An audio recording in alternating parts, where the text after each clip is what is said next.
축구에서는 전설적인 선수들에게 붙는 수식어가 있어. 축구 역사상 가장 위대하다고 꼽히는 펠레와 베켄바우어만이 갖고 있는 수식어야. 바로 황제라는 칭호지. 펠레는 축구 황제라는 수식어로 불리고 있어. 또 베켄바우어는 카이저, 즉 독일어로 황제라는 칭호로 불려. 우리가 흔히 말하길 신의 재능을 인간의 몸이 견디지 못한 선수라고 하는 호나우두조차 황제라는 별명은 얻을 수 없었어. 단지 해외 팬들이 부르길 Il Fenomeno, 직역하면 현상, 의역하면 천재 혹은 괴물로 해석할 수 있는 별명으로 불렸지. 선수 한 명의 존재감이 어떠한 현상처럼 느껴진다고 할 정도로 엄청난 임팩트를 보여준다는 뜻인데, 호나우두조차 황제라는 칭호를 얻지 못했다는 거야.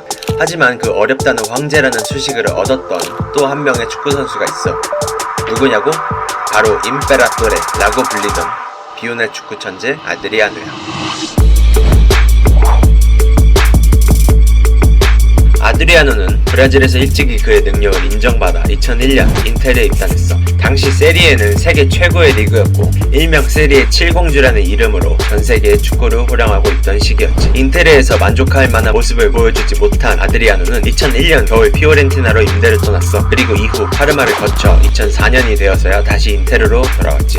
당시 인텔의 주축 공격수인 크리스티안 비에리의 부진으로 인테르는 부족한 득점력에 많은 고민을 하고 있었어. 그 문제를 해결하기 위한 방편으로 03-04 시즌 도중에 파르마에서 아드리아노를 복귀시켰지. 그것이 임시 방편이었는지 아니면 확실한 대책인지는 알 수 없었지만 인테리의 그 판단은 괴물의 탄생을 알리는 계기가 되었어.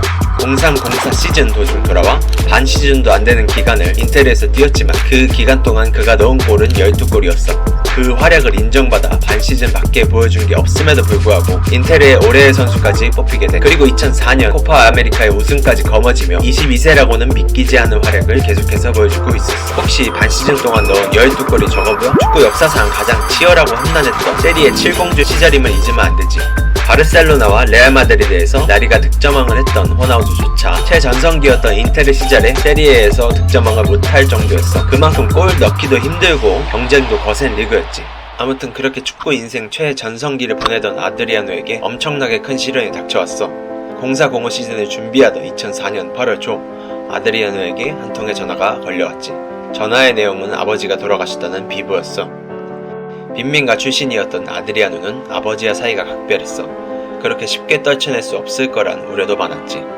그러나 모두의 우려와는 달리 아드리아노는 04-05 시즌에 엄청난 전반기를 보내면서 2004년 한 해에만 넣은 골이 무려 54경기 43득점이었고 22세에 발롱도르 6위라는 엄청난 기록을 남겼어. 그 활약을 보고 많은 팬들은 아드리아노가 아버지의 죽음을 떨쳐낸 거라 생각했었지. 시즌이 끝난과 동시에 아드리아노의 몸값은 천정부지로 솟아올랐어. 당시 아드리아노의 몸값은 월드 레코드를 갱신한 지네딘 지단과 맞먹을 정도였고 이적 시장에서 아드리아노보다 가치가 높게 책정된 선수로는 아스날을 무패 우승으로 이끈 최전성기 티에리 앙리와 2005년 발롱도르 수상자인 최전성기 호나우지뉴 이 두 명밖에 없었어. 결국 인텔의 회장인 마시모 모라티가 아드리아노의 잔류를 피력하면서 아드리아노는 인텔에 남게 되었어. 앞으로도 인텔의 미래를 책임져 줄 것이라고 생각했던 거지. 그러나 아드리아노는 04-05 시즌이 지나고 뒤늦게 아버지의 죽음에 따른 우울증이 찾아왔고 컨디션 안 좋아 신경 쇠약이 심해지면서 엄청난 기복을 보여주게 되었어. 우울증에 빠진 아드리아노는 술에 매달려 살기 시작했고 문란한 사생활로 구설수에 오르기도 했지. 당시 리그에서도 질라탄 이브라이모비치가 칼치오폴리 즉 세리의 승부 조작 사건으로 인해 유벤투스에서 인테르로 이적하면서 아드리아노의 영향력은 점점 줄어들게 되었어. 그렇게 체중 관리도 하지 않고 축구 연습도 하지 않으면서 우울증에 시달려 술에만 의존하기 시작한 후로 그의 기량은 날이 갈수록 떨어지기 시작했고 점차 황제 아드리아노의 모습은 찾아볼 수가 없었어. 그렇게 그의 축구 인생은 나락의 끝으로 치닫고 있었어. 그럼에도 그동안의 공로를 인정하여 모라티 회장과 만치니 감독 그리고 뒤이어 부임한 무리뉴 감독과 팀 동료들은 그의 잔류를 원했고 모라티 회장은 아드리아노에게 엄청난 배려를 베풀며 회복할 시간과 기회를 계속 주었어.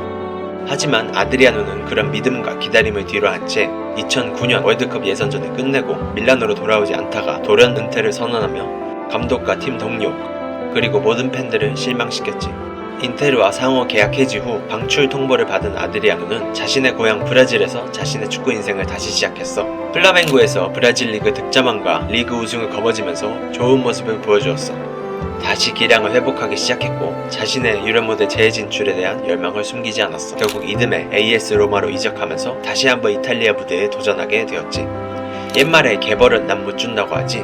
인테르에서의 생활과 마찬가지로 방탕하고 문란한 사생활로 훈련과 시합에서 불성실한 태도를 보였어.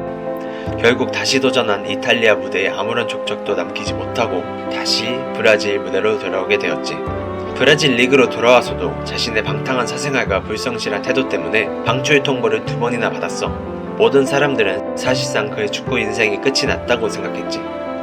그러나 현역에 대한 미련을 버리지 못한 아드리아노는 미국 4부 리그 마이애미 유나이티드로 이적하면서 아직도 현역의 꿈을 이어나가고 있어. 세계를 놀라게 했던 브라질의 한 유망주는 세리에 최고의 선수에서 최악의 선수가 되었고 결국 꽃을 피우지 못한 비운의 천재로 남게 되었어. 악마의 왼발 호베르토 카를로스와 함께 브라질 최고의 왼발잡이였던 황금의 왼발 황제 아드리아노는 아버지의 죽음으로 인한 우울증과 자기 관리 실패로 역사 속으로 사라지게 되었지. 후에 인테리의 영원한 주장 하비에르 사네티는 이렇게 말했어. 아드리아노는 아버지와 사이가 굉장히 친밀했습니다. 우리가 프리시즌 대회를 치를 때였는데 아드리아노는 브라질에서 걸려온 전화 한 통을 받았습니다.